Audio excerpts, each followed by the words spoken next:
Ya. Oke.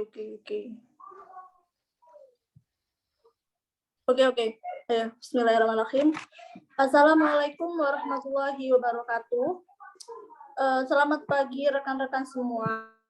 Apa kabar? Saya harap sehat semua.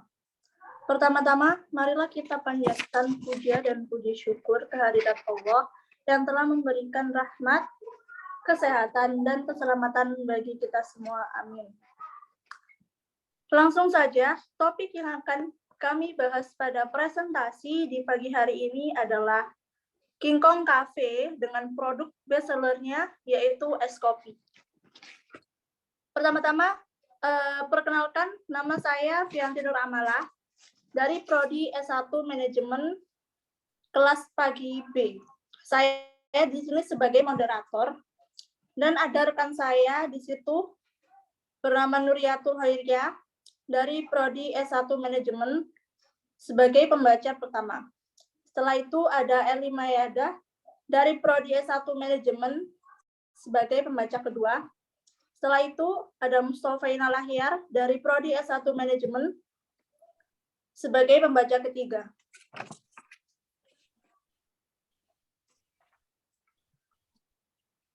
Untuk rangkaian acara yang akan kita lakukan pada pagi hari ini adalah yang pertama yaitu pembuka, yang kedua yaitu sesi penyampaian dan penyajian materi, yang ketiga adalah sesi penutup. Baik, kita akan lanjutkan dengan sesi penyampaian dan penyajian data yang akan disampaikan oleh rekan-rekan. Waktu dan tempat dipersilahkan.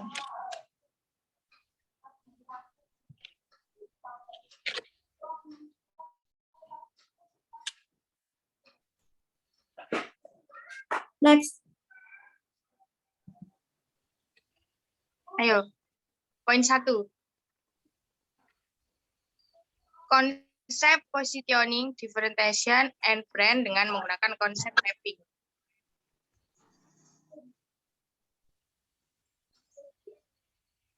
Jadi di sini ada peta konsep tentang positioning, yaitu salah satu strategi pemasaran yang berusaha menciptakan diferensiasi yang unik dalam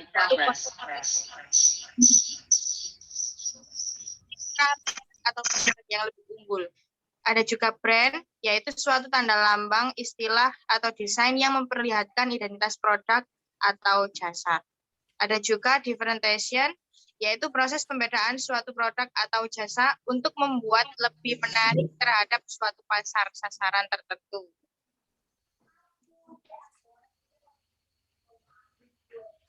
Positioning.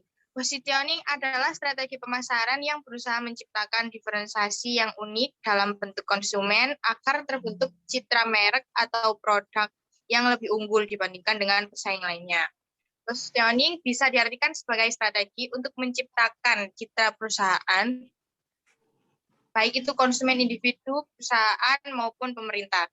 Positioning bertujuan untuk menciptakan image produk yang mempunyai diferensiasi dalam hal fitur dalam bentuk konsumen.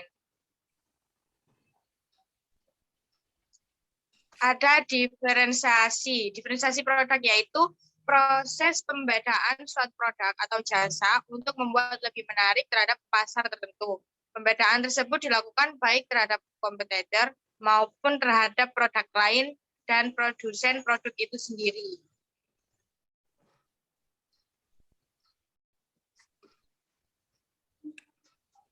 Yang terakhir yaitu brand. Brand itu sebuah asosiasi menyeluruh yang dibayangkan seseorang ketika mendengar nama atau produk perusahaan. Bisa dikatakan brand menyangkut image atau apresiasi orang pada sebuah produk ataupun usaha tertentu. Jadi, bisa disimpulkan bahwa brand memiliki pengertian lebih dari sekedar merek atau pengenal, melainkan sebuah pengalaman dan persepsi konsumen secara lengkap yang akan membedakan sebuah produk dengan kompetitornya.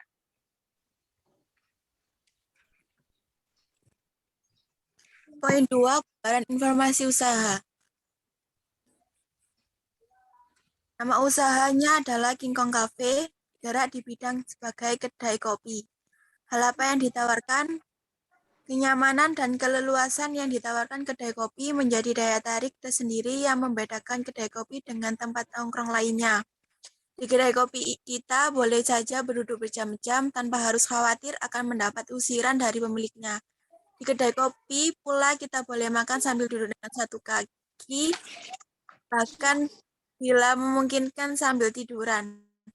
Maka tidak heran bila banyak mahasiswa yang menjadikan kedai kopi sebagai tempat konsumsi. Mereka memilih kedai kopi karena sesuai berbeda yang ditawarkan oleh kedai kopi bila dibandingkan dengan warung nongkrong lainnya.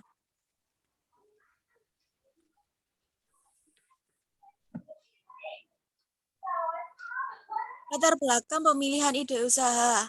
Usaha kafe atau kedai kopi merupakan salah usaha yang sedang banyak diminati oleh pelaku usaha di banyak tempat, salah satu di Sidoarjo. Hal ini ditandai dengan menyambutnya coffee shop di seluruh sudut kota Sidoarjo. Banyaknya coffee shop yang bermunculan mengakibatkan para pemilik usaha berupaya untuk memenangkan persaingan. Oleh sebab itu, pengusaha coffee shop dituntut untuk memiliki kreativitas dalam menciptakan produk rasa minuman yang dijual, sehingga membedakan dengan produk minuman hasil jualan coffee shop lainnya dan dapat bertahan dalam persaingan. Perusahaan dalam menjalankan kegiatan usaha agar dapat bertahan, maka penting untuk diperhatikan orientasi pada pelanggan, yaitu menyangkut apa yang harus dilakukan perusahaan untuk dapat menemukan pelanggannya. Strategi ini lebih memfokuskan kebutuhan pelanggan guna menciptakan kepuasan pada diri pelanggan. Kepuasan pelanggan merupakan permasalahan penting bagi penjualan produk, sebab melalui pelanggan yang merasa puas terhadap produk yang dibelinya akan berperilaku positif bagi perusahaan. Antara lain menjadi loyal, melakukan pembelian ulang, serta menyebarkan ke orang lain dari mulut ke mulut. Kepuasan pelanggan penting untuk meningkatkan produk dan layanan yang berfokus pada pelanggan. Suara pelanggan dapat menjadi masukan berharga bagi manajemen dalam memetakan area mana yang harus diprioritaskan. Penting bagi perusahaan untuk memerhatikan dan memahami yang diperlukan pelanggan.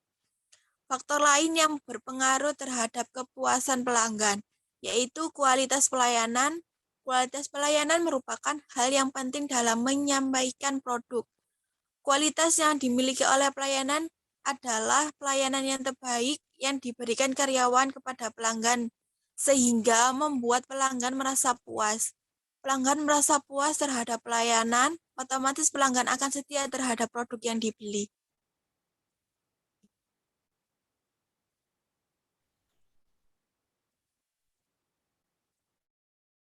Usaha Anda memiliki dampak pengaruh positif, solusi atas suatu permasalahan yang dihadapi konsumen. Dampak positif, kedai kopi bagi mahasiswa. Dampak positif yang keberadaan kedai kopi bagi mahasiswa adalah mahasiswa memperoleh fasilitas WiFi yang dapat digunakan untuk belajar dan mengerjakan tugas. Dengan nongkrong di kedai kopi kita, membahas tugas kampus, maka kedai kopi memfasilitasi tempat bagi mahasiswa. Tersedianya tempat nongkrong ini lebih baik dibandingkan tidak ada tempat untuk nongkrong yang nyaman dan suasana yang relatif ramai di kedai kopi menjadi salah satu kontrol sosial sendiri bagi pergaulan mahasiswa dalam berinteraksi. Dampak negatif kedai kopi bagi mahasiswa. Selain dampak positif, terdapat dampak negatif keberadaan kedai kopi bagi mahasiswa. Berdasarkan hasil penelitian menunjukkan bahwa mahasiswa menjadi lupa waktu. Dengan kata lain, tujuan awal misalnya hanya untuk bertemu dengan teman, membahas sesuatu, akhirnya karena terbawa suasana santai dan tersedianya fasilitas kedai kopi, maka menjadi lupa waktu. Berinteraksi dengan santai memang menyenangkan, namun lupa waktu bisa mengakibatkan kegiatan lain mahasiswa menjadi tidak selaras. Misalnya menjadi telat masuk kuliah, telat pulang ke rumah, dan sebagainya. Adanya keterbatasan biaya dapat menyebabkan penambahan pengeluaran mahasiswa yang dibebankan kepada orang tua, karena mayoritas mahasiswa belum kerja untuk mendapatkan penghasilan sendiri. Sebagian kecil menyatakan menjadi menjadi malas melakukan aktivitas yang lainnya. Berkaitan dengan lupa waktu. Bila lupa waktu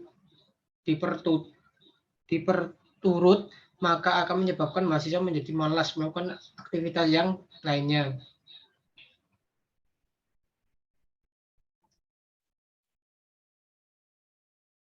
Kaum remaja, hal ini karena remaja baik dari kalangan SMP sampai SMA, sudah banyak yang sudah nongkrong atau berkumpul bersama.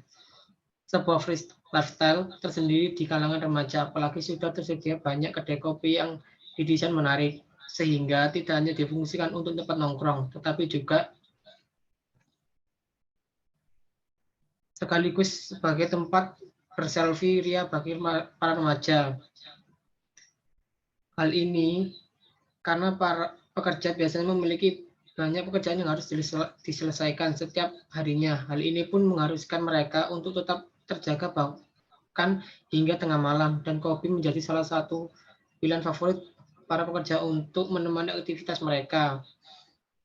Karena kopi mengandung kafein yang dapat meningkatkan konsentrasi saat beraktivitas, terutama dalam bekerja. Terlebih lagi, di waktu lembur yang membutuhkan ekstra tenaga dan pikiran untuk tetap terjaga. Tidak hanya itu, para pekerja akan meeting dengan klien pun mereka akan memilih kopi untuk menemani pembicaraan mereka. Tidak jarang juga mereka akan memilih kedai kopi terdekat sebagai tempat untuk meeting.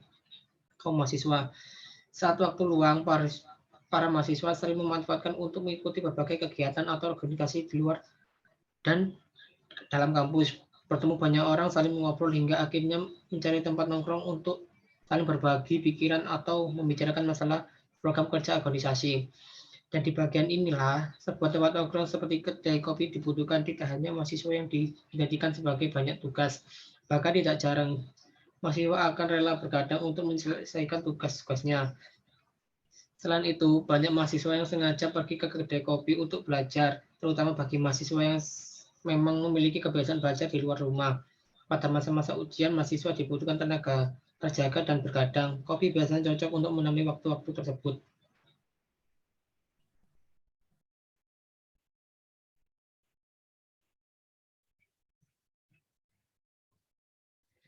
Siapa kompetitor itu usaha Anda dan analisis ancaman dari kompetitor.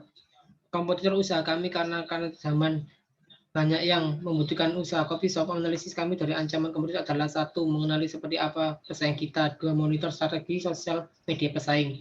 3. Analisa bagaimana pesaing dapat memasarkan produk. 4.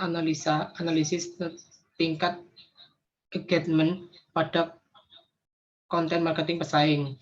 5. Mengetahui harga produk pesaing. 6. Mengetahui analisis SWOT, strengths, weakness, opportunities, threats.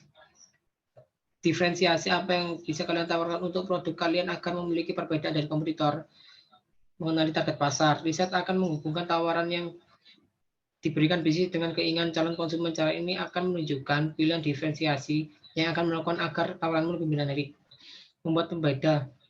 Membuat brand yang memiliki karakteristik khusus untuk memperoleh pembeda yang spesifik, seperti perbedaan pada harga, city brand, dan cara membina relasi dengan konsumen, pelayanan, fitur produk, dan distribusi. Menyampaikan kisah. Kami membuat cerita yang akan membedakan sekaligus merubah target pasar menjadi pelanggan. Kami memanfaatkan bio website untuk menceritakan kisah kepada target audiens. Manfaat media sosial juga. Menggunakan influencer. Macam influencer yang kami gunakan seperti brand ambassador, mikro makro, evangelis, atau brand advocate. Menjajal program afiliasi dengan mempromosikan produk ke target pasar lewat partner terpercaya.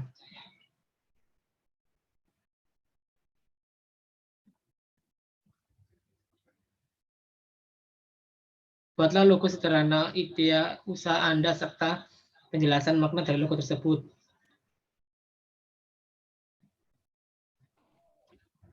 Cukup. Next.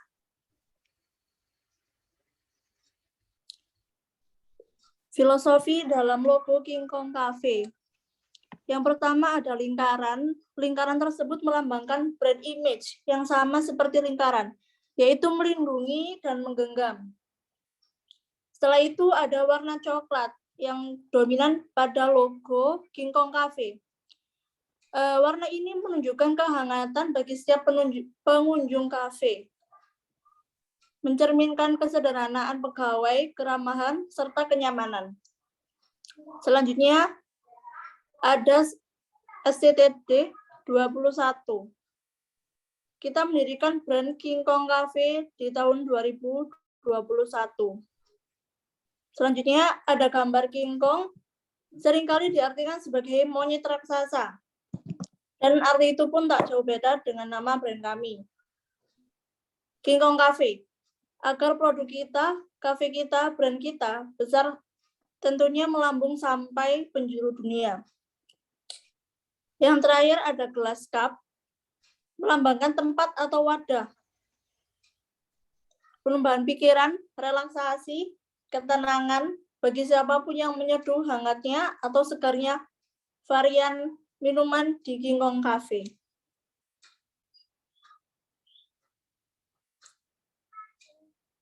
Next. Baik, berikut beberapa contoh dari menu bestsellernya. Yang paling bestseller yaitu es kopi.